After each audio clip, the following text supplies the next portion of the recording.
Ladies and gentlemen, good afternoon. Today is Saturday, June the 12th, 2021. I want to start off by apologizing for the very late start. And the late start is due to some technical difficulties. The Professor Kenneth Anchang is in Nigeria, and we have been struggling to connect with all the problems that Nigeria has, you know. We don't want to put it on that. We just want to say we apologize. And we are going to have a teaser.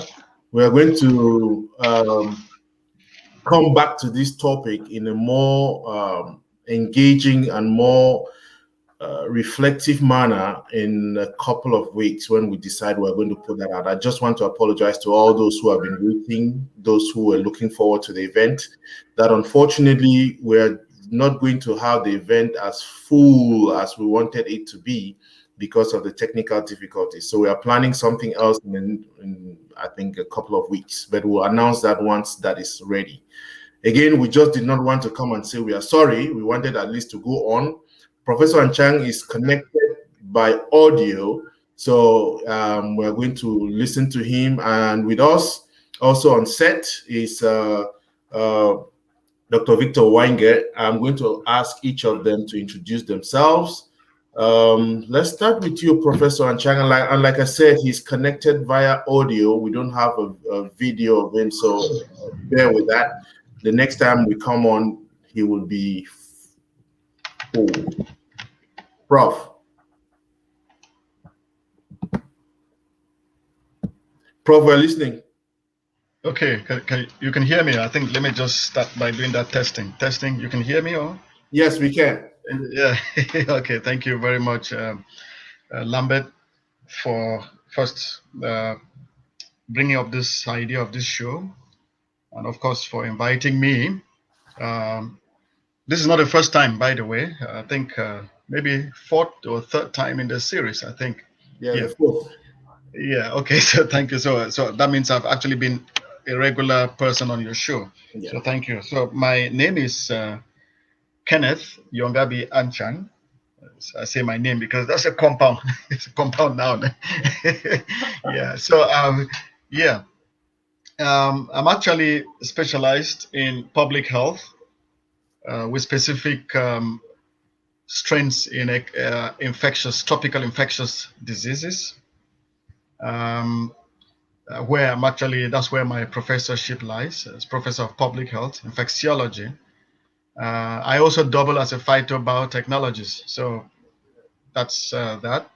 And I also, again, have a strength in naturopathy, so I also specialize in naturopathic medicine.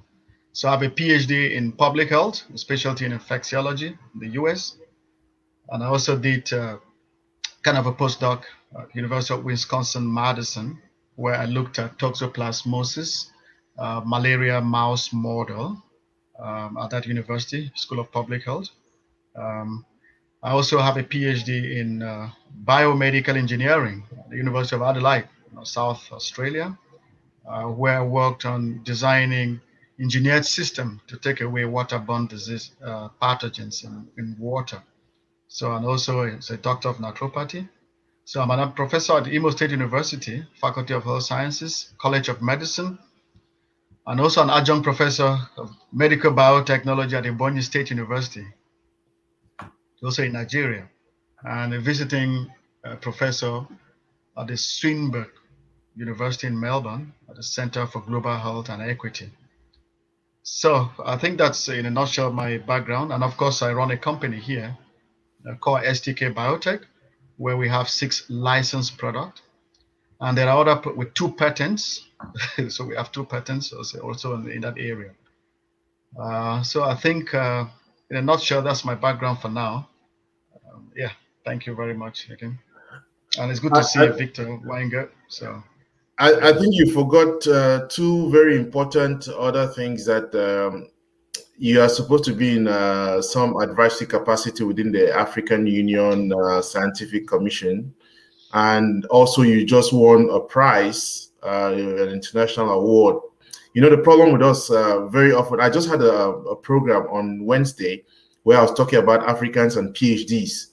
where people just want to get PhDs and all that. But in your case, we see that as the opposite, isn't it? Because it's impacting the community. And very often, the people who have the PhDs do not want to be referred to. They just want to be known as very simple people, isn't it? The people who have studied some things that do not make sense. They are the ones who, when you call them, they say, where did you leave the doctor? But I would like for you, just before we get to Dr. Wange, to talk about first your role within the African Union Scientific Committee. I don't have the real term, and then your award. Okay. Well, I'm very so delighted that you put this issue of PhD, the concept of PhD, which again is actually being misconstrued in Africa, and of course even sparingly also in the world globally. Well, to have a doctor of philosophy would indicate. I mean, I've supervised a couple of PhD students as well. So the central message I always give to them is that you must be able to demonstrate significant contribution to learning and in character. Significant, and I also obviously underline the word significant. It's not just getting PhDs, and it's true. I mean, if you look at 80% of PhDs right now in the world are just redundant. They are not. They're not worth the salt. I mean, that's the fact about it. I must say this. It's my opinion, and I stand to debate that. I'm sure that might be another topic we can come on the fore here to be able to debate about PhD. And then secondly, what is PhD? PhD what? Doctor of Philosophy.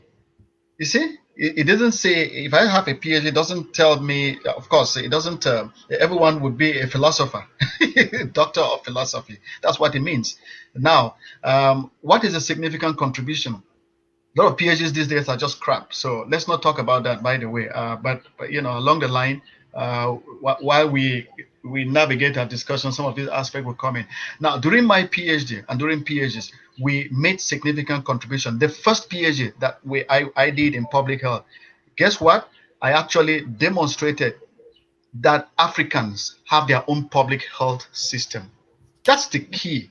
I said Africans have their own public health system. Everybody, my supervisor being white, and of course being American, did not at the beginning understand what I was talking about, and he thought maybe he's going to dismiss it. But then I came up with a hypothesis that before colonialism, Africans had their own public health system. They had their own epidemiologists, what we call ethno-epidemiology. If you go in their traditional names, you will find out that. And what convinced my supervisor, and I think this is because, Lambert, you bring this to the fore, this is very, very important. I said, initially, of course, I had read medical microbiology, and I said, if you look at the organisms, take, for example, a common organism like bacteria called E. coli, Escherichia coli. Escherichia coli was named by an Italian scientist. The name Escherichia is the name of an Italian scientist. You won't believe that. Okay? An Italian bacteriologist. And what he did was that he found a gram-negative bacteria from the colon. From the what? The colon of human colon. All right? So he called it coli. So Escherichia coli. So the person who found that bacteria, where his name is Escherichia, and they actually found it, the location is actually called the colon. Now we come back and we identify Escherichia in Genicum, and then what we do is that we still call it E. coli. All right, we don't have any other name again in Com. We call it E. coli. So these are the issues. So what we want to say is that there were local names for our local diseases, which we grow up, we evolve through with all this. But unfortunately, this has been superimposed by another culture. And that puts us onto the nitty-gritty of what we want to be able to talk about. So that's what I'm trying to say, that we, for PhDs, we must be able to boldly go in and make discoveries or make significant contribution. If we don't do that, we are not worth to be awarded PhDs. But unfortunately, we have many institutions across the world today, and even in the US there, Lambert, I must say that they are all in a rush to be able to award a doctor. And we're using it to intimidate society. We're using it to intimidate the common man. And Africa has a plethora of many, many PhDs today, but the continent still wallow in darkness. With PhDs that mean nothing in terms of, escalating and speeding up development of that particular continent. Fine. So I hold a position at the African Union which is basically I'm coordinating an Afrocentric working group at the level of the African Union Scientific and Innovation Council. That group is a working group which is very continental, represents all the 6 regions. I must say that Africa has 5 regions, but the 6th region is Africans in diaspora. So, like you guys over there, you are forming the 6th region in so far as African Union is concerned. So, what you are doing now, I also sent this your show, the advert to the African Union for them to be aware that this is we are reaching out, and the initiative is actually, spearheaded by the Africans in diaspora. So I'm doing that, and that working group, essentially, is to chart a way forward using an African derived approach to control infectious diseases. African derived approach. Again, before leading this or before getting appointed, this was a paper that I had written to show that Africans have another approach. They have their own indigenous approach to be able to control disease, which has not been systematized. It has not been put forth now in the conventional sense. So that was it. Now, so I coordinate that. And then, of course, last year, I won the gold medal called the first Mark Bopelet Gold Medal Award given by the Cameroon Academy of Sciences and awarded by the Minister of Scientific Research in Yaoundé. It was voted in by the Cameroon Academy of Sciences, which was a surprise. And the idea is, the award was given because of significant contribution to the African healthcare system, and also because I discovered, I hate to use the word I, but I worked in collaboration with so many other colleagues, but we discovered a system for treating water using plant-based sand filters without using chlorine, without using alum. And we set up the first ecological water treatment plant system in Tinifoimbi, at the government technical secondary school, Tinifoimbi or Balikumato. So you go there, that system is almost getting to 10 years today, and it's still very functional, and it treats water without using chlorine and alum. And we have series of discoveries, 6 licensed products and all that, and a number of other products that we have worked on and patents, which earned that particular gold medal award for excellence in medical research and innovation. So thank you very much. That's another part of me. Okay, thank you very much. I think there seems to be a problem with the audio. Okay, I mean, this is across the board. I can hear both of you, but somebody is just reacting that they can't hear anything. That's a member of the audience just texting me. So I don't know if you cannot hear those who are watching, can you just indicate on the chat if you can hear us? Just say yes. If not, because I don't want us to continue if we are not getting. So if you are watching, if you are okay.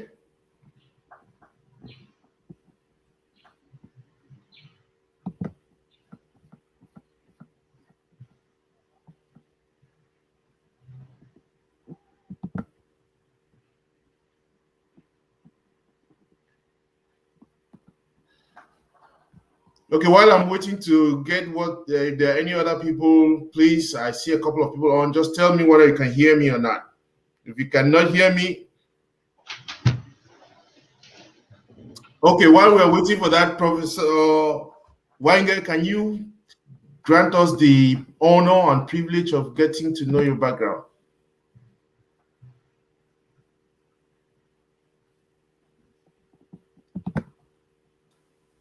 Unmute yourself. Yes.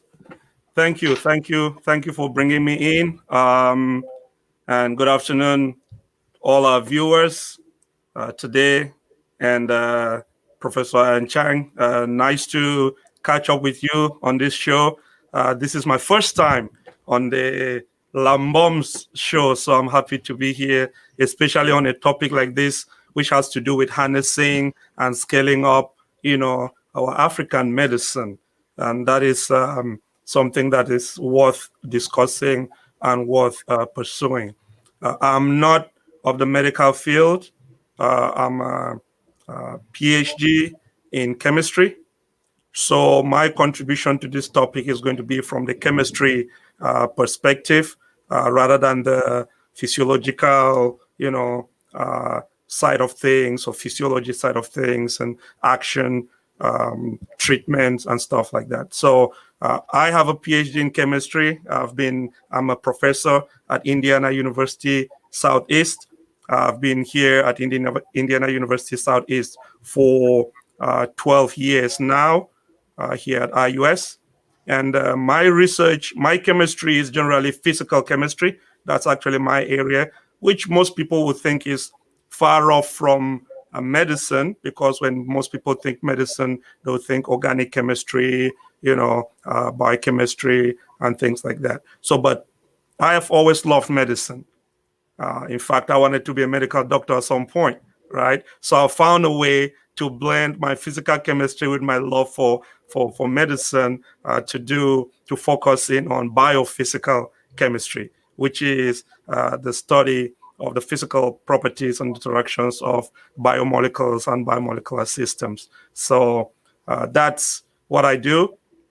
And I did dive into this area of, I'll call it traditional medicine, plant medicine back in 2015.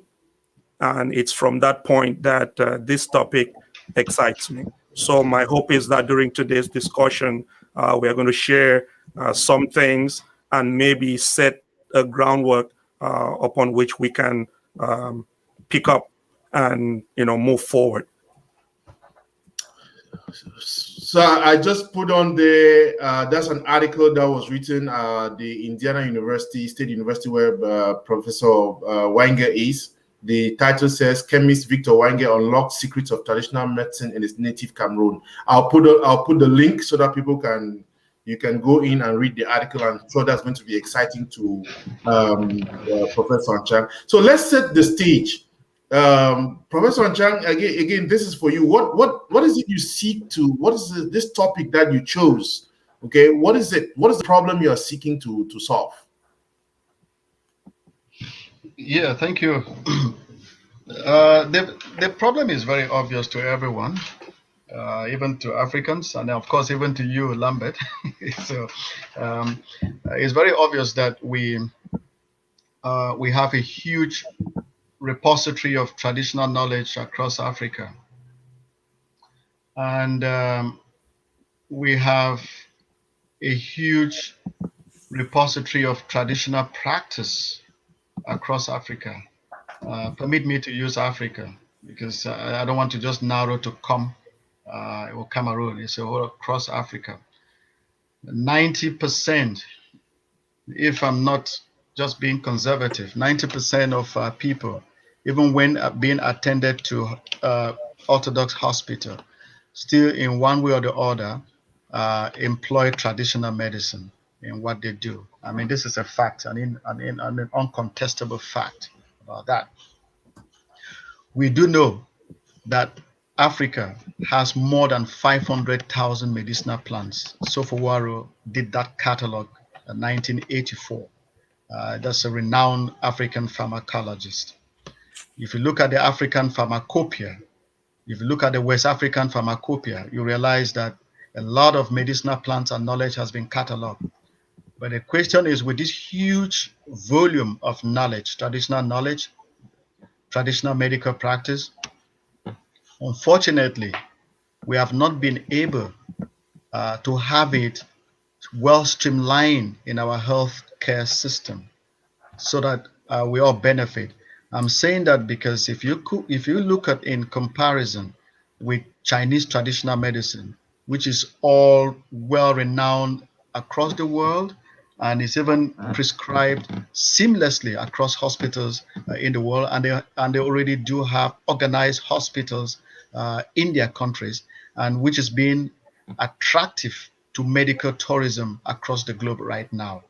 We do have the Indian medical system called the Ayurveda, which is a very renowned medical system which dates back many centuries ago, and which the Indians have been able to work and streamline it, and they are having it in their hospitals, and they're using that seamlessly in their hospitals today.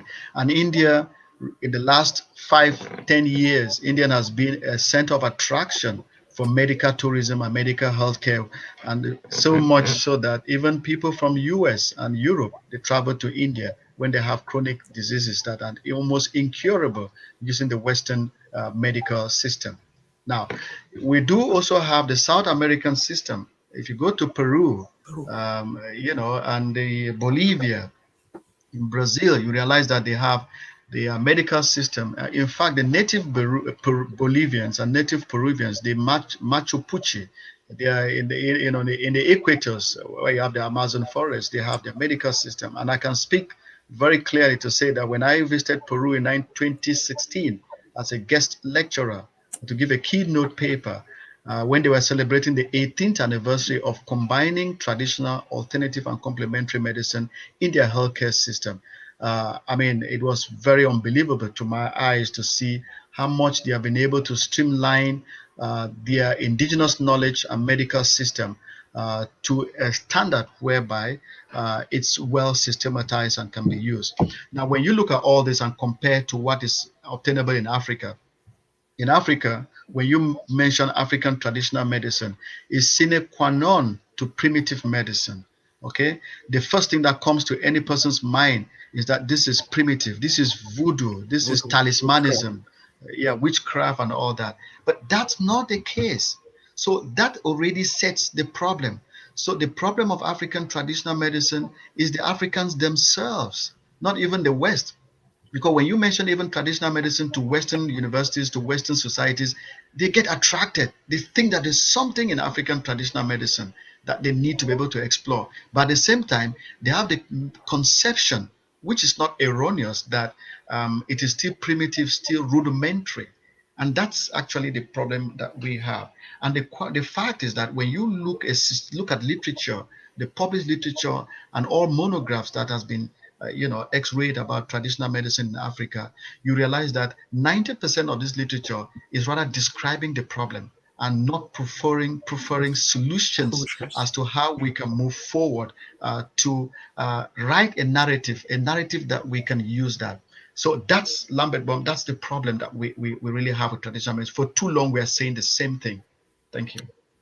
So again, a couple of points before I get to you, Dr. Victor, because I am just a little flabbergasted because this morning I woke up to watch a soccer game. The Euro started yesterday, okay, European Championship. And one of the things that I'm trying to do throughout this competition is to find out whether there's any African who is coaching any European soccer team. Okay, and of course there will be none. I can bet you. And I want to step down to see whether there's any African who is an assistant coach in any European team. But after this European Nations Cup, you are going to have an African Nations Cup in January. Hopefully, that country called Cameroon is still going to host. Let's pray, because there are some. But out of the teams, 24 of them, you are going to have at least 16 coached by Europeans, isn't it? Put that aside. The game today was Switzerland versus Wales. And I went through the roster. There were 6 Africans who are playing in the Swiss team. Okay? 5 of them are from the DRC. No, 4 of them are from the DRC and 2 are from Cameroon. In the Wales team, there's one whose father has a Ghanaian heritage and all that stuff. What's my point?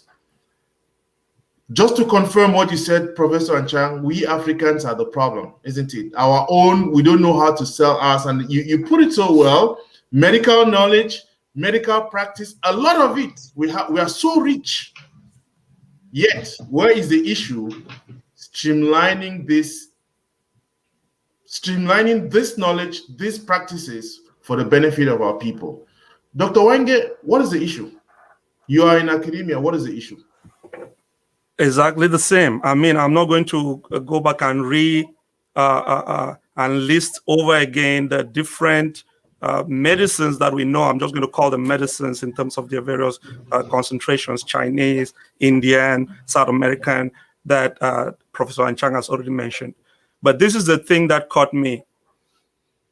When I came here to the US and studied, and you realize that Chinese medicine, as Prof has mentioned, is everywhere. and it is accepted. It is used as if it was, and then I ask myself, what is the source of this medicine? Is it not the same herbs, plants that we have back home, and we have all these traditional doctors that we look at as if they are, they don't have any clue what they're doing? So I'll use one word, and I think that will summarize what Professor Anchang said. We have to demystify. We have to demystify traditional medicine. We have to stop seeing traditional medicine as some supernatural thing that is done, but look at it as a science. Because it is only when we look at it as a science that we feel the need to study it. You're not really going to study mysticism. You're not going to study abstracts, right? So when we look at it and agree and accept it as a science, that's for us, the consumers, and even those who practice it, that those who practice it should practice it as a science. Then there becomes an incentive to study, to improve it, to harmonize it, to standardize it, so that it can become useful not only for the immediate community, but for the community, external community, the community at large. We cannot market our traditional medicine, not even outside of the locality, right? We cannot market it because you don't have information beyond the fact that A was treated, B was treated, C was treated. There is no additional information beyond that as to what the treatment actually consisted of, what the dosage is, how long can you keep it and still have it active. So I'm now talking from the perspective of a chemist. So when I went home in 2015, the question I had in my mind was this: if traditional medicine works, as a chemist, I don't care. Right now, my contribution is going to be, I don't care if it works or not. But if you are giving it to people to consume for treatment, then it is good for a chemist to help you standardize the process. Because while plants might have seasons, right? One season you have a whole lot of plants, green and healthy. Another season there are no plants. But illness doesn't necessarily have a season. So if somebody is sick and comes to you in the middle of March or April, or sometime when it's rainy and there is plants everywhere, you give that person medicine and the person gets well. What happens when somebody comes in December or January, in the heart of the dry season, when there are no plants? What do you give the person? How do you treat that person? Maybe you find plants, but the components are not in the same proportions as they were in the rainy season. So then you treat somebody and the person goes and says, they told me that person could treat, but he does nothing. He doesn't do anything. Simply because the two patients came to them at different times, right? And the way in which they prepare this medicine is not standardized. Therefore, it varies from time to time. And if it varies from time to time, we cannot say something concrete about it until we are able to standardize it. So that's the angle from which I come as a chemist. Can we help you, knowing what you do, to standardize your process, tell you exactly what is contained in this glass of medicine that you have prepared, tell you how long it can stay under normal conditions without deteriorating or depreciating in value or in concentration of active ingredients. So then we can go from that point. But we have to start by demystifying the whole thing about traditional medicine and accepting it as a science. Blushing already. You just the right term, demystify, and I'm sure Professor Anchang will not disagree with you. Even though I have an issue with both of you, because again, when you talk about standards, you talk about harmonize, you talk about dosage, I think you are using Western categories, isn't it? You are getting back to say the model is what the West has told us. So in order to survive here, we need to bring that up. Professor Anchang, am I wrong? Let me interject before, since you commented on a word that I that I use. So let me interject first. So yes, the word, there is no alternative word to use in terms of dosage, because it simply means how much are you giving your patient, right? How much of it do you need to give your patient? And the reason I say that is, again, simply because when you go to somebody in March and they gather the leaves, they measure with their eyes, right? With their hands, the size of their hand, they measure the amount of wet, fresh plants. And then they put in the pot, and then they put an amount of water, which is not measured because they estimate. And then they prepare the medicine and it works. When somebody comes next week, they have to measure again. So there is really no way to be certain that every time they prepare a sample of that medication, it's the same thing. But every time they prepare a sample of it for their different patients, it is not going to be the same every time. So there is a possibility then that one moment somebody gets well and another moment they don't. And because that happens, it continues to put doubt in the minds of the public as to whether you are actually curing anybody or not, whether it was a random occurrence or not, because one moment it works and another moment it doesn't. And the reason, in my opinion, is the measurements, the process is not consistent. It is not repeatable. It's not reproducible over and over in exactly the same way. And that's why I mentioned the word standardized. That's why I mentioned the word dosage. It's not necessarily in terms of making it similar to what is in the Western world. Prof. Okay, this is good. I'm very happy, Lambi, with that. I do agree with you generally, but there are specific differences that I would bring to the fore. Let's be very careful. What is the word measurement in Kom, for instance? What is the So Kom has their measurements, by the way. They have their matrix. The only thing is that, Victor, let me just say this. The issue is that we studied in the Western approach. That's the truth. So we studied in the Western approach, and then we got disconnected, because if I ask you, for example, now draw covalent bond in Kom, you will not know. Right? Exactly.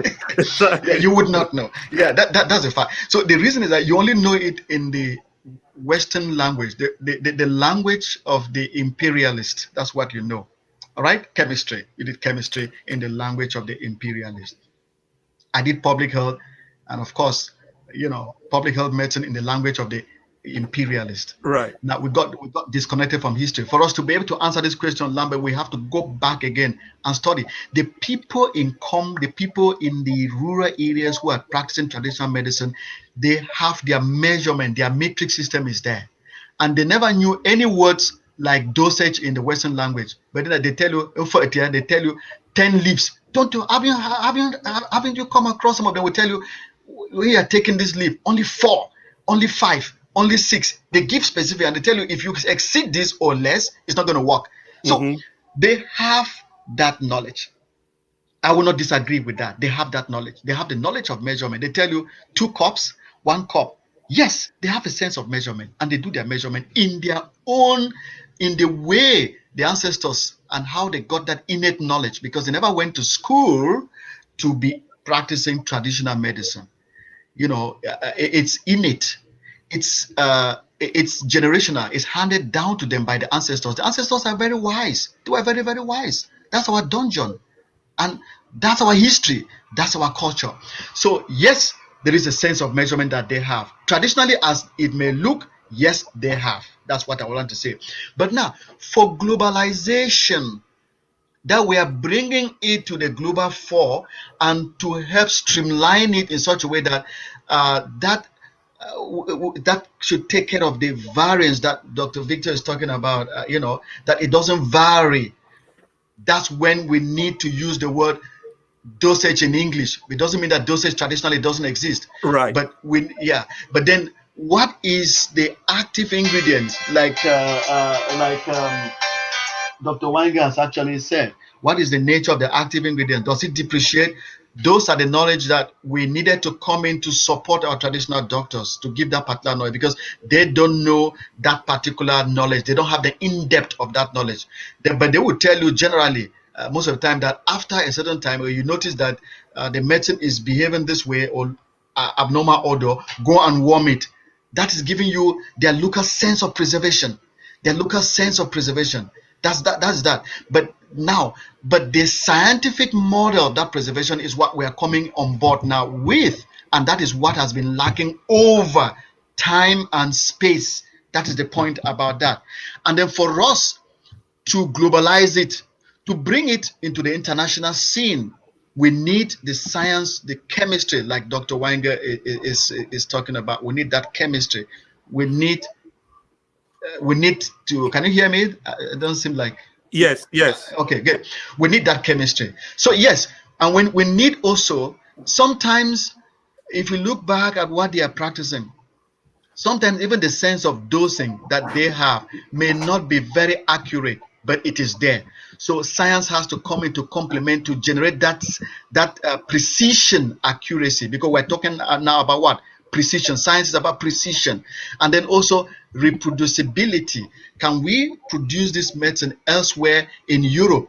But I can tell you for sure that traditional doctors among themselves, they can reproduce among themselves. A traditional doctor practicing in Tuba and that the one practicing in Fundong, they will tell you that this is the way we produce this is the way we arrange this. So they have a sense of reproducibility among themselves. But then that sense of transferability between what they are practicing in Tuba and in Fundong may not be used in practicing in Washington, D.C. That's the fact about that. So you will need the science now in order to do that valorization and be more precise and more specific now, in order that what is practiced in Fundong and in Tuba can be practiced in Washington, D.C. without necessarily making reference or making a phone call to ask them that question.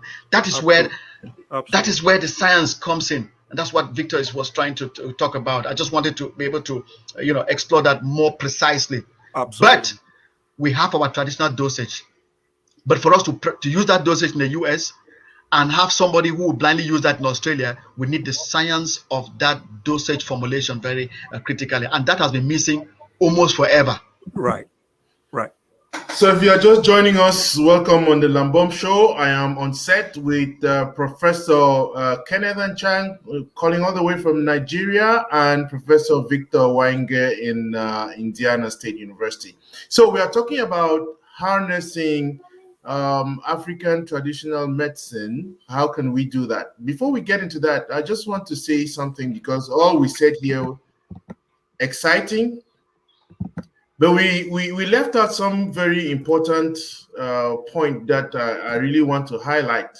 And this is coming from an article on the BBC a couple of years ago. You can Google that. But the guy says there's a very close connection in African thinking between the spiritual and the physical. But very often, this affinity has been misconstrued, with the spiritual urging onto witchcraft. And that is why the confusion, the antipathy against African medicine, because it's often linked to witchcraft. So the African traditional doctor is often interpreted as being a soothsayer at the same time. I mean, how do we decouple this? If there's a problem, do we need to do that? Do you disagree with that? You want me to come in? Yes. Okay. Again, these are misconceptions. These misconceptions started not today. It started during the colonial period. The pre-colonial Africa never had that misconception very clearly. They could identify themselves who are those that are practicing just virgin traditional medicine and those who are doing soothsaying. They knew that very well. They would tell you that. And they have and at that time, and even up to now, they had their own referral system. Let's take, for example, in Kom, you go to a traditional doctor in Muloin, he tells you that the only person who may tackle this problem is in Zingfin. You have to go to Zingfin. They had their referral systems, all right? That referral system was known to them. So they had their own classification and stratification. They knew who practices soothsaying. They knew who practices occultism. They knew those that are practicing just, traditional medicine the way it is. They knew all that. That is pre-colonial Africa. That's the pre-colonial system we had. Now, when the colonial system came, what happened? They never took time to understand, the traditional systems. Since it was not very verifiable and they had their own different parameters and barometers to measure that, what they did was they condemned the system entirely, that that's not what is supposed to be done. This is not the way it's done in UK. This is not the way it's done in Germany. So they now started introducing their own nervous system into an existing system. So all they listened to that, they said, no, this is rubbish. It cannot be practiced. This is not correct. So they were introducing their system. And then it left Africans in a limbo. It left traditional Africa in a limbo. We could neither do what we were doing, and we could neither do what the colonialists have actually introduced into us perfectly. So and that transition is where that particular interface is where we are still right now at the moment now. And right now at the moment, the problem is not even them who criticize us and look at what we are practicing as all. They term it, they condemn it into one name, which is either talismanism and all that. That's what they call it all. But that's not all. But we, who are the enlightened souls of Africa, the enlightened souls of our communities, we have fallen prey into condemning very, very fast. And let me tell you this: the condemnation is even more critical. It's even more pronounced among the educated elites of Africa. That is the medical doctors, the medical professions, and so on and so forth, who have never, or if you would permit me to use the word never, and I'm very prepared to challenge anyone on this, because they have not gone back to read the traditional African medical system. They don't know the history about that. And take note, when we were even doing history in schools, that's for us, the educated Africans here, we were studying European history, world affairs. That's what we never studied the history of Kom. Precisely, we never studied the history of the villages, of the tribes of Kom, of our local tribe. We're studying, German defeating Poland.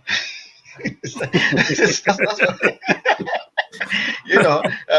Napoleon Bonaparte. We're studying the American history, Vasco da Gama. So we spend time. We never study how Timnen came. We didn't spend enough time. We just passively studied that. Maybe one or small chapter, but we took part in studying all things that were totally incongruent with who we are. So at the moment right now, we cannot even interpret our own identity. We can't interpret our own identity. We have conflicts. If you talk to us educated now, we have conflicting ideas about who we are as people of Kom. Who we are, we don't know. We don't even know that Kom had a medical practice. We don't even know that the villages in the Tikas, the Swahilis, they had a medical practice. So what I'm trying to say, Lambert and Victor, is that,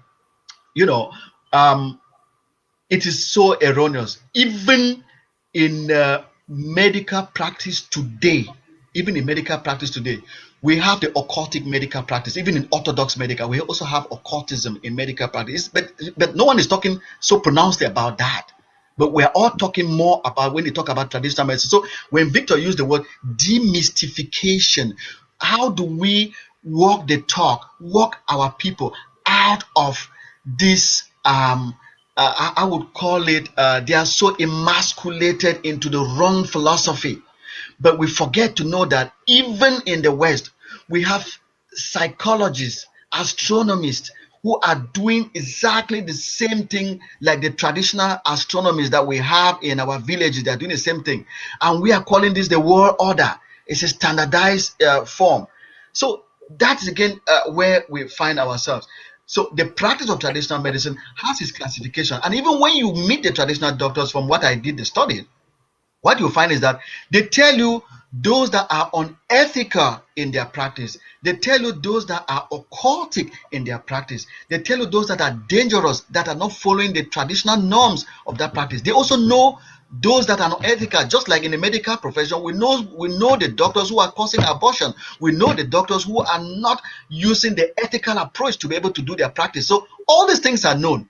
So why come in and label one particular practice as bad because of a few X that are doing what they think is correct for them and which is normal in any profession? Even in journalism, Lambert, you have those that are not practicing the real journalism. You have those that are practicing, unethical journalism. So it is found in every practice. But the problem with traditional medicine in Africa, like I said, is that it's sine qua non. When you mention traditional medicine in Africa, the first thing that comes in is voodoo and all that. Now, just a quick one before I round up there on this issue. When you look at yoga in India, it sounds to me like occultism, but it is standardized. And people do yoga in the US. They do yoga.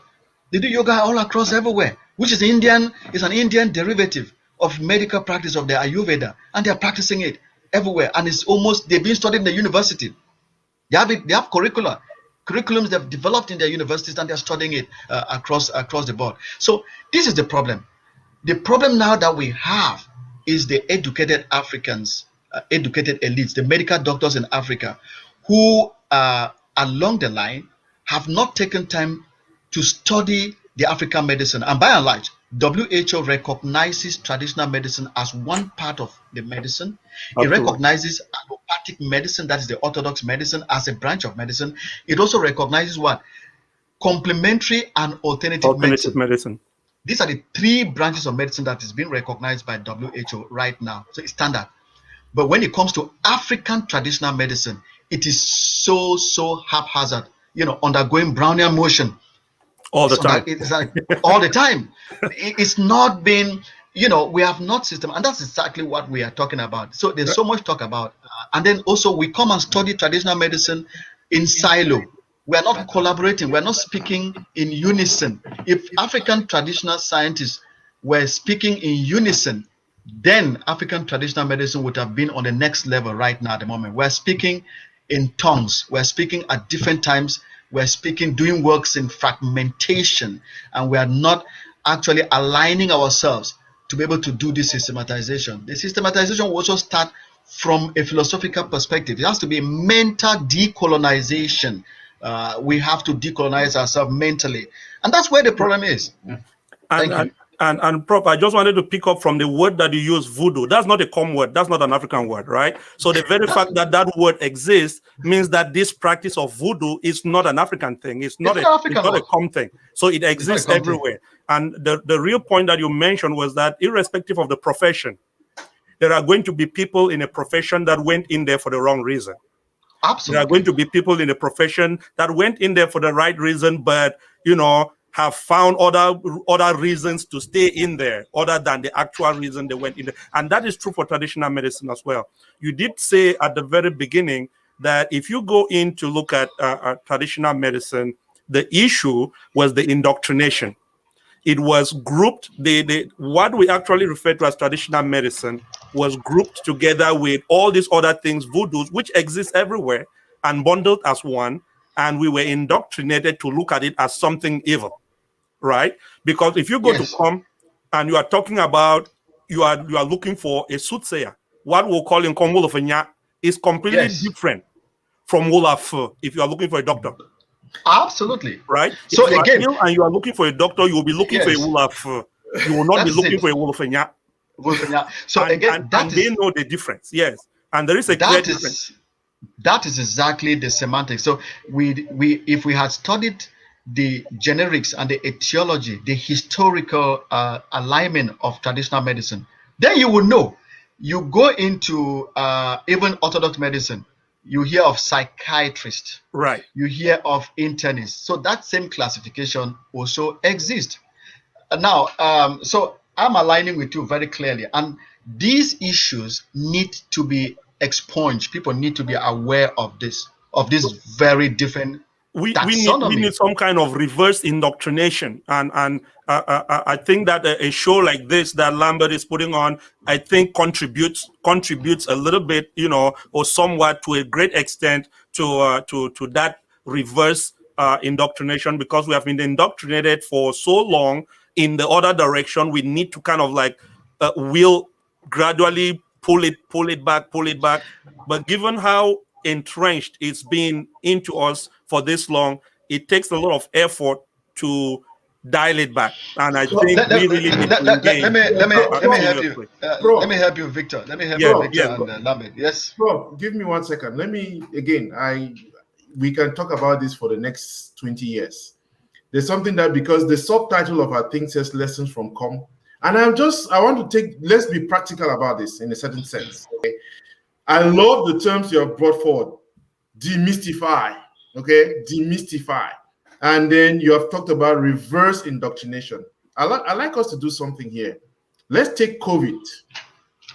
And Prof, you said something. There was a tweet you put out sometimes that African scientists are lazy. They should stop waiting for Western people to develop the vaccine. They should develop their own vaccines in Africa. But I want to take a very simple example. Very simple, that is very common. Bitter cola. When I have stomach ache, I'm looking for bitter cola. I want to take bitter cola because the experience I've had is that every time I've had stomach ache, bitter cola has helped, that. I don't know what the ingredients of bitter cola, I don't know what they contain, but somehow, even though some other people use it for some other thing, they meant it when they take it with Guinness, it helps them do some other stuff. But right there, I'm talking about some little, call it fruit or whatever, that we have not been able to standardize to use that word. If we are able to study that, COVID, let's take COVID. Many people do not know how they survived COVID. They were sick, fever grass, whatever, concoctions. We had a show here with you twice, Professor Anchang, and you talked about those mixtures. But there's a lot that COVID exposed the weakness of Western medicine. And I'm saying it did not only expose the weakness of Western medicine, it exposed the riches of African medicine. And we are not focusing on the riches of African medicine. Am I wrong? Yes, you're absolutely right in that assertion. Absolutely right. And this is the point. Let me combine your last statement and what Victor has also said to be able to put us through. Sincerely, we may take another long time to really, succeed in reverse indoctrination. If we don't put the right agenda very clearly, we'll still be talking the same thing the next 20 years. Let me say this to you. Look at all the Cameroon doctors who are in the US, in Britain, and all of us who have studied. It's a shame. Oh my God. Did we lose you, Prof? Yeah, can you hear me? Yes, we can hear you. Okay. Sorry, I'm just give me a few minutes. Let me just adjust my. You can hear me, right? Yes, we can hear you. Okay. Yeah, my system is having a problem, but it's going to be okay. So what I'm saying is that we have studied, right? We have studied, but unfortunately.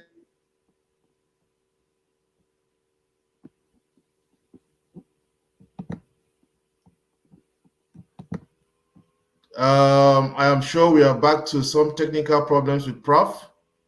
Hello, Prof.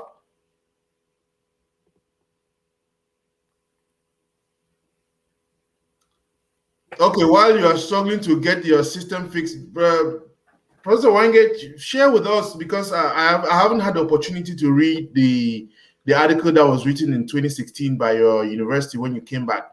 Share with us some instances of things that you discovered from the Kom culture that we need to harness for medicine. So, random examples that you could point to. I mean, the whole whole medical traditional medical apparatus needs to be harnessed. The key when you start off, like I did, was first of all just to identify some traditional doctors in Kom that will be willing to share with me what they do, right? And one thing that I had to convince them about, or at least bring to them, was I am not coming to take your trade. That's me as a chemist. That's not what I'm coming in to do. I don't want to come and take over your trade and then you will not practice anymore. Because usually those are some of the fears that some of the actual practicing traditional doctors have, that they will show you what leaves they use, they will show you what concoctions they make, and then suddenly they will not be needed anymore because everybody would want to synthesize rather than standardize the medical extract itself for them to do, right? So that's one thing that we need. And I had the advantage that I went back to my home, so I could speak in Itanikom, I could speak in the language, I could talk to them, person to person in the language that they understand exactly what my contribution was going to be to their trade, to what they do. I went to Abu, I went to Kukuni. Now, unfortunately, the two people that I visited back in 2015, 2016 in Abu and Kukuni are now of late. So the real question that I'm sitting here now asking myself is, did they succeed in transferring what it is that they did to another generation, right? Because that's why this the word that I use, standardization, that's why we're thinking about it. And Professor Anchang mentioned to be able to take it out of our locality to foreign land, you will need to be able to do it somewhere else, which means there has to be a process, there has to be a way of doing this. And if we lose those people without the transfer, without documenting what it is that was being done, then we eventually lose all of it. So the harnessing has to begin with believing that, yes, this is something that is true, it is science. Some might work, some might not work, but we need to believe that just as in medicine, some people will take some tablets and they will not work, right? That's the same case with traditional medicine. And then we can research it. We can work with them, with what they prepare, right? We can work with what they prepare. We can look at it and can say, okay, based on what you prepared yesterday, based on what you prepared 2 weeks later, based on what you prepared last year, I, as a chemist, have been able to study these samples, the one I collected from you in June, the one I collected from you in December, the one I collected from you in March. I've studied these 3 samples, and look, this is the picture. You can see the active ingredient seems to be this guy right here. But if I look at these 3 samples, you will see that the 3 samples you prepared are not exactly alike, even though you thought your measurements were right. So how can I help you to make sure that this red peak here stays the same across your 3 samples? That's the kind of help that the science side, the chemists, can provide. But to do so, we need to acknowledge that these people are actually practicing something that is science and not some mysticism, right? Because that, if you don't believe in the science aspect of it, then you don't engage in any research, and that's the harnessing part. So we need to do that. If we do the harnessing part, then the expansion becomes easy. Right. Because, I know we take teas, right? We take tea all the time in tea bags. Why would I need the traditional doctor and come to have to boil medicine every time? If he already knows that these are the leaves I use, and a chemist has helped them standardize that this is the amount of leaves you need in order to prepare this much sample of medicine, which this person is going to consume for 2 weeks, taking a glass every morning, then I can tell you that a glass is this amount of leaves. If this amount of leaves is a jug, and a jug contains 20 glasses, then a glass is this amount of leaf. So what we can do, what you can do, is gather that amount of leaf, dry it, right? And then ground it into powder or something, and then package it in sachets with exactly what the ill person should do. Then it can travel across borders, it can travel intercontinental, it can travel international. Because all you would have to tell me is, take 1 sachet every morning, put it in a glass of hot water for 10 minutes, and then drink. You don't need to cook it. So now the traditional doctors can do their thing without restricting it to a narrow geographical region. So there's a lot from the science side that can be done to harness and expand this. No, thank you very much. Because you mentioned three things that are very important. Again, because everybody wants to protect theirs. That is why vaccines people have to seek patents for those things, isn't it? Correct. Because everybody, I don't want to just let it go and then I lose the trade. But even more important is the fact that the transfer of knowledge, isn't it? With the urbanization, rapid urbanization that is taking place, one wonders whether these people are they are actually handing these things over, isn't it? You just mentioned two. You are not sure now whether they handed these things over to others. Because Right. young people who are supposed to learn from them, we are all out. We are Exactly. all And when moving. I was talking to Pa Aaron at Cookfini, may God rest his soul now. When I was talking to him, that was one of the complaints that he gave. You know. So he had somebody at the compound at the time that was learning and helping him, but it was not one of his children or one of the people that would normally take over that responsibility. It was somebody that had come in, got healed, and was so taken that they decided to stay and work with him to kind of like pay off the debt in a way and help him in the process, because his complaint was, when does, the kids, the children are all going. But if we treat this as a science, then it becomes a lot of knowledge that can be transferred. And the whole thing about patenting, it will be okay to patent it after somebody, after the person, because as Professor Anchang mentioned, even within their trade, there are specialties. Right? Even within their trade, they have the general practitioners who want to cure everything. Then they have those that are special, have specialties in various areas. You go to this person, they'll say, no, if this is what is bothering you, then you need to go to Ngwa, you need to go to Abu, you need to go to Ichini for MB, you need to go. This is the person that is the key person in this. And then even if they touch around other things, but that is their area of expertise. That is their area of focus.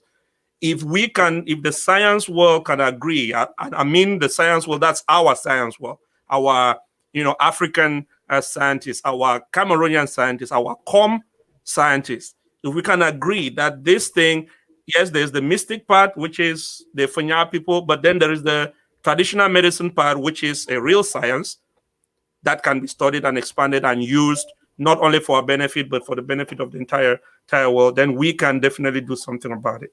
There's one aspect, I'd like for us to round up, because again, we promised just to be 30 to 45 minutes, because we actually intend to get an elaborate session where we would avoid all the technical difficulties. But there's something, in order to make this distinction, I'm wondering, when you are a soccer player, and I'm sure you had a series of soccer accidents, but then if you had a fracture and you went to one of these guys, they actually had to break the leg of a hen or a chicken or something like that, tie it, and as the hen's leg is healing, yours is healing too.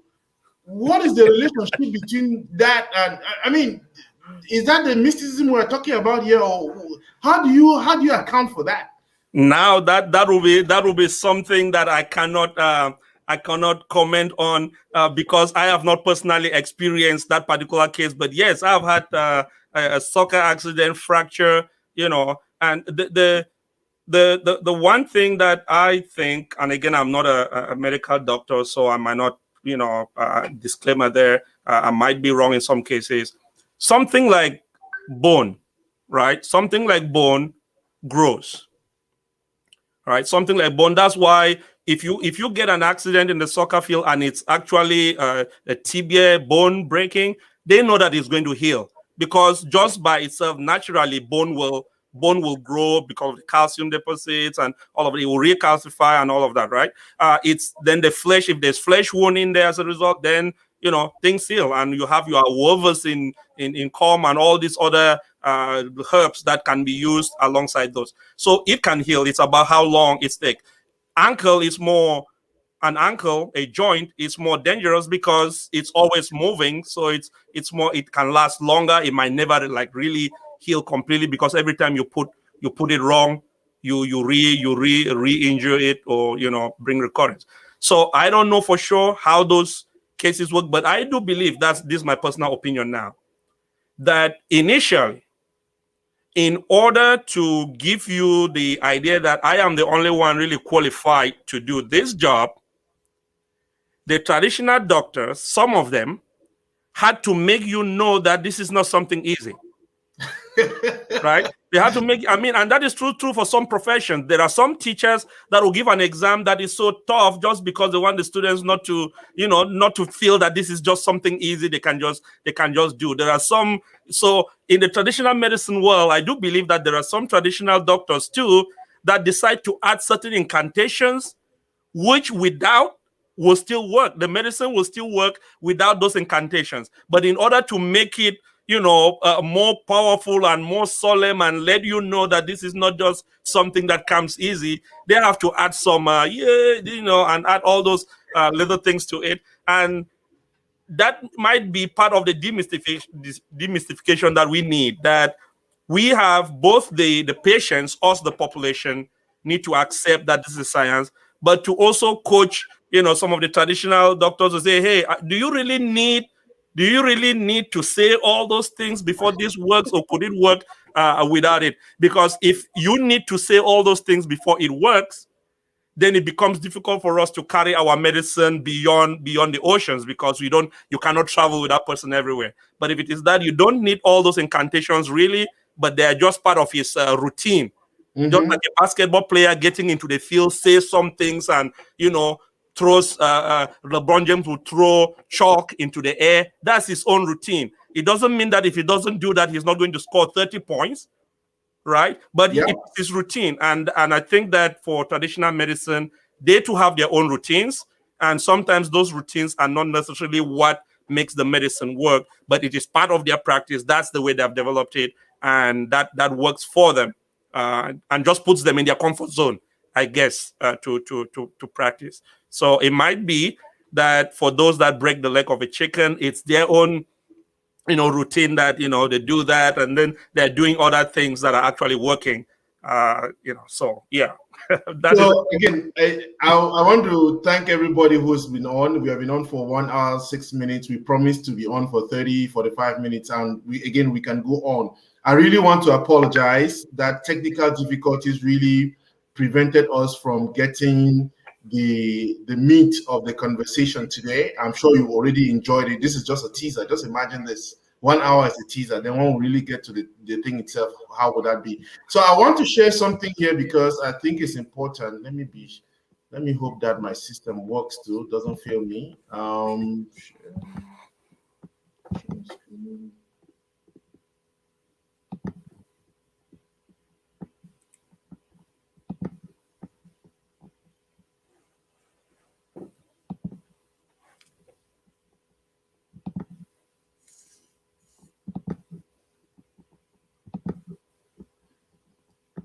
So, can you see this? Okay, Natural Organic Wellness, the STK Biotech. Right. So that is Professor Anchang's company, and he has put together a couple of things. So the medications that they have produced, you can see reverses diabetes, boosts libido, manage viral infections, shrink fibroids, weight loss and appetite suppressants, anti-cancer, manage liver disease, 100% natural. So again, 2, 4, 6 things that he has been able to produce. And if you want to, this is a place to go to, www.stkbiotech.com. Okay, visit that site. You'll be able to see that. Again, like I just said, we should be able to. That's amazing. It's a shame that I see he's back. Okay. Prof. Yeah, can you hear me? Yes, you are. Sorry, I had an internet failure. We're in Nigeria, so anything can happen.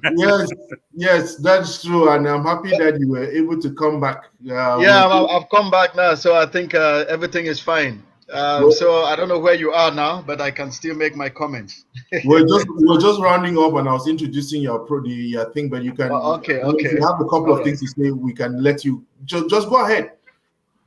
Okay, no, I wanted to, just before the power outage, I'm very sorry about that.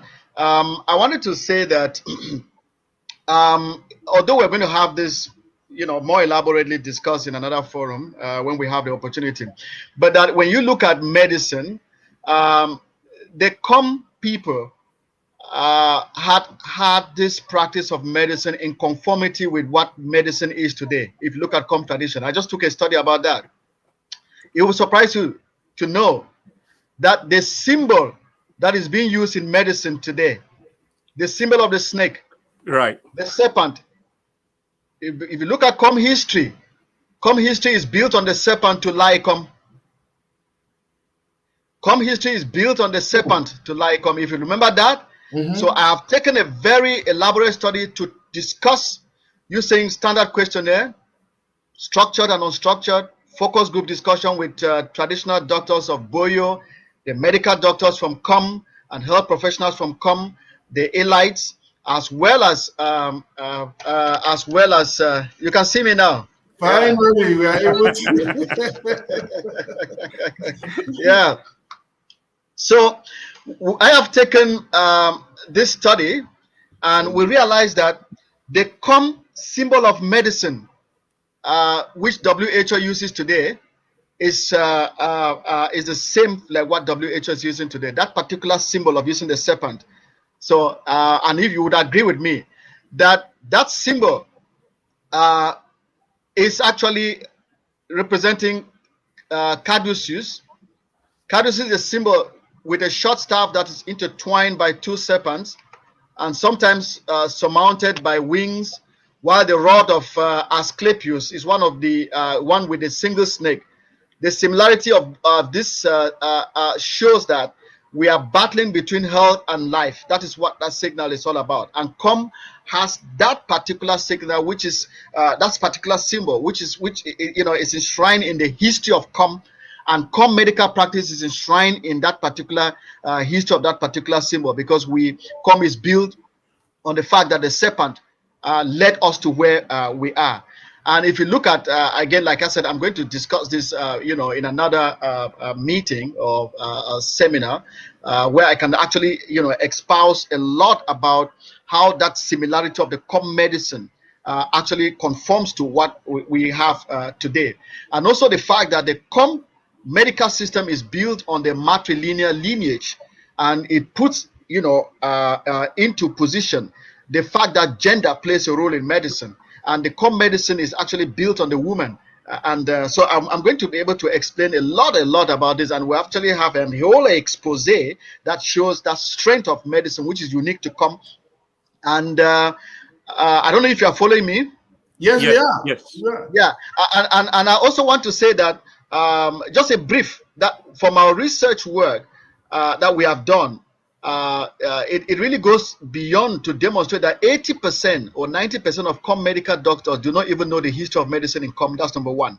Number two, the health professionals from Com that have been able to have interaction with them do not even understand, do not even know that Com has a peculiar medical system which has not been systematized. And I have data that have actually done that. So it's going to be something that is going to be very exciting.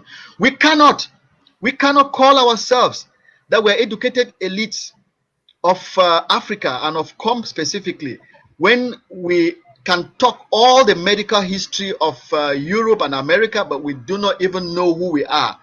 I mean, it goes again as a shame to us that we have been educated, but we are running away from our shadow. We don't even know who we are. We have this confused identity. And I'm challenging our medical system, our medical and our educated academics of Africa and Com, for instance, to come back to reality, that we are as ignorant as the point zero, as the letter zero, because no matter what, we cannot challenge the West in their Western education. That's their dungeon. That is built on the Western culture. Where is our education that is not built on our culture? Where is our medicine that is not built on our culture? Orthodox medicine is built on their culture.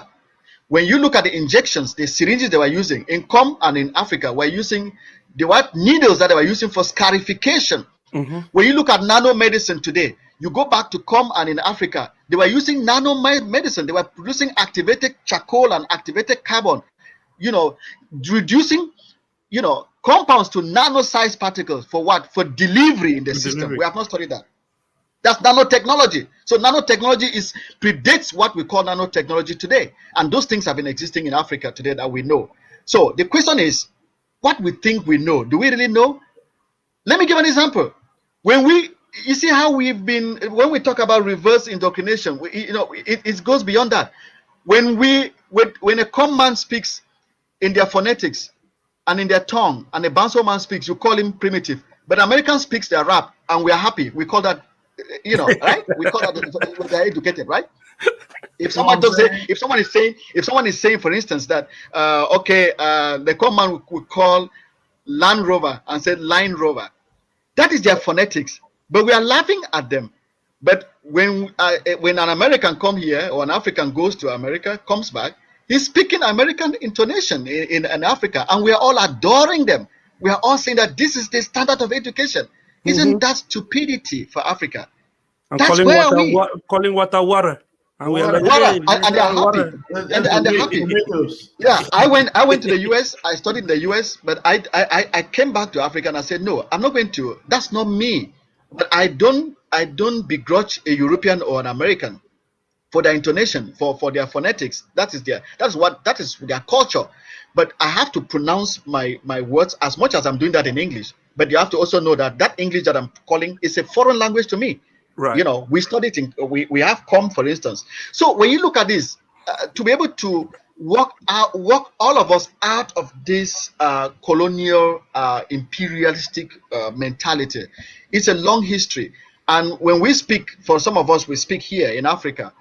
We decided to work in Africa because we know that it's a difficult challenge, but we have to start by taking that challenge to work in this kind of rugged environment with all the contours and all the convolutions. That is what it is that makes us. So when Victor actually mentioned that, he's happy that Lambert is bringing this, but it goes beyond this. We need to start not talking to ourselves, designing policies, training ourselves to work all of us, the educated, out of this mentality. I call it mental hoodlums. We're all been trapped into this mental hoodlum. We're all mental. I mean, we're also mentally sick because we don't even know who we are as Africans and who we are as Cameroonians, for instance, or people from Kom, for instance. We don't even know. So for us to do that, we have to continue in this dimension like Lambert is doing, but goes beyond this.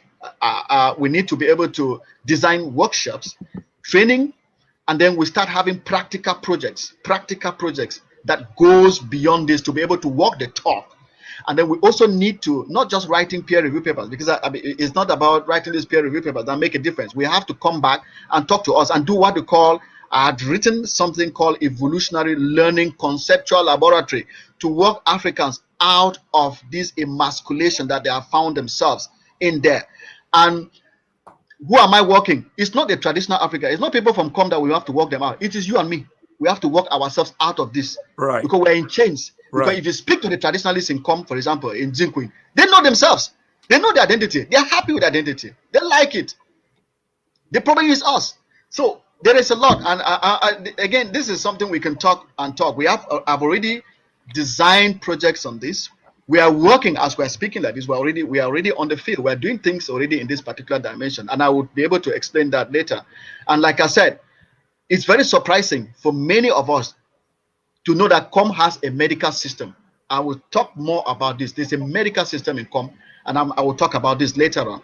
And that Kom, the symbol of medicine in Kom, is one of the unique tribes in the whole of Africa and even the world, where a serpent led us to where we are. And the serpent is a symbol today, which is being used as a symbol of medicine to represent medicine. And that is the god called Caduceus. And what is that? It was actually built on a culture. And on my slides, I had some slides here.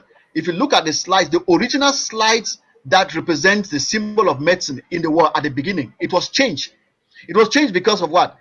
This original symbol and the emblem of medicine was a serpent wrapped round a cross. The cross signifies Jesus Christ. That was what was used initially. But because of secularism and because of commercial tenets and commercial attitude of the imperialism that has actually, taken the world, and capitalism, they changed it and put it onto one little stick, and they wrap the serpent around that stick. So unfortunately, I can't show my slide, but I have all those things on slides. I would have shown you, and to be able to show you that for us to decolonize ourselves, we have to go back to these very basics, and that's very, very important. So again, I promised my two hosts, because I'm actually the guests, they are the ones hosting. I'm just trying to to do this. Is let's reconvene, because we really want to get to a situation where these technical hitches do not get in our way. And as I promise, as soon as we hang up from here, we are going to just arrange for a new date, and we are going to have a Zoom link. And then from the Zoom link, we'll beam onto Facebook and StreamYard so that we don't, and then we'll work the kinks behind the scenes. So let me do a last round and just ask for closing remarks. And I want to start with you, Dr. Wange. I also want to appreciate the work that you do. You do a lot to enlighten us, Kom people. I see the things that you do in music, helping a lot to celebrate the achievements of Kom musicians. I see there's also a show on Facebook where you guys are actually speaking the dialect. Some of us are not good at that, so that's why we don't come on. But it's great that you can have a conversation in Italian Kom on Facebook. That's great. But I think, like Prof said, beyond these, we need to be more intentional. Okay, we need to be more intentional than aspirational. We need to focus and get these things in place.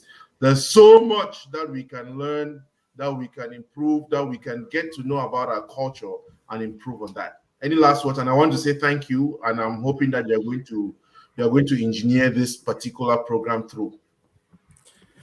Thank you very much, Lambert. Thank you for inviting me to participate on this show. I was really coming only to be, a backup to Professor Anchang and, get his perspective from the public health side of things and everything. And this was amazing. And I'm very glad with what he's already accomplished, what he's doing, and what he will continue to do. So to round up, really, it's simple.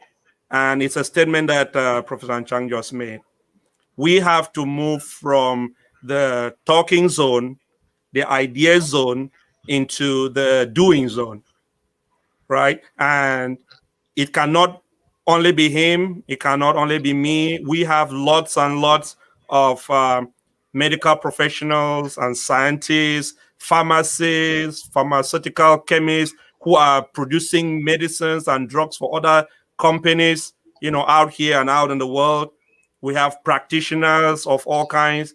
And so the idea is that as we begin this discussion, it should begin to sink into our minds that we are living our, backyard where there is a lot that we could do, and we are growing somebody else's garden, right? So we have a backyard that is full and is very rich, but we are busy growing somebody else's garden. We are not going to stop growing the gardens that we are growing, but it is important that we do not neglect ours. And that is the whole point. So hopefully this conversation is just a starter. And for those listening, if you're a scientist, if you're a chemist, if you're a manager, all sectors can contribute to this story and contribute to this particular action of decolonizing ourselves, reverse indoctrinating ourselves to believe in our own origins, believe in our own characteristics, believe in what makes us who we are, and then build it so that the other person across the river can look at it and say, wow, okay, those people have something, right? So thank you for having me. Thank you, Professor Anchang, for all that you do and for being here and sharing your thoughts. And I'm looking forward to, talking with you again and communicating with you on the backside and getting to know more and how maybe potentially all these ideas can come together and we can work together to build this and bring other people in, because I know that there are a lot out there. Sometimes it just takes the idea. Maybe a lot of people did not even know that this is something that could be done, but now they're going to know that it is possible. And once there is that idea planted in people's minds that there is a possibility and that it is needed, then I'm pretty sure that we can find a way to engage. So thank you so much. Thank you, Lambert, for having me. So thank you very much. Before you, I just wanted to thank those who came in earlier: Clotilda, Aloysius Fru, Vincent Mundama, my friend, president of Kom UK, Divine Chamukong, Victor Take. Oh, Father Oliver was on too. Oliver Gam, congratulations. And Sambom, a very beautiful and reawakening conversation there, Prof Anchang. As Africans, we need to believe in ourselves. Thank you. He came back to say, Dr. Wange, great conversation there. Thank you. And thank you, Bombom, for this platform. So thank you all. And again, this is a community conversation. Let's continue. This is just the beginning. This was meant to be a teaser. And if you are happy with what you heard so far, if you are like me, my mouth is already watering. I'm looking forward to it. Professor Anchang, last words?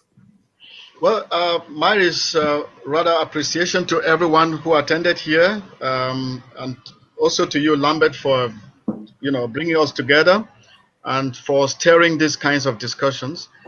Thank you also, Victor, and I hope we can reconnect. Hopefully, we meet again next time. Thank you very much, and God bless. So, thank you very much. Again, as usual, you're always generous with your time.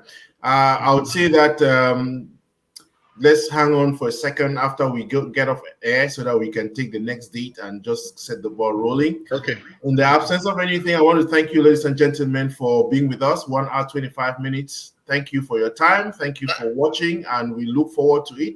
Invite others to join. I invite you to get onto my YouTube platform. You can like, you can share, you can subscribe. And I'm always on air Mondays, Wednesdays, and Saturdays. Mondays, we are talking about men and relationship.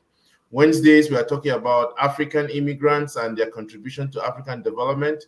And on Saturday, we generally get into whatever we can discuss. Thank you. And again, it's been a good day. See you next week.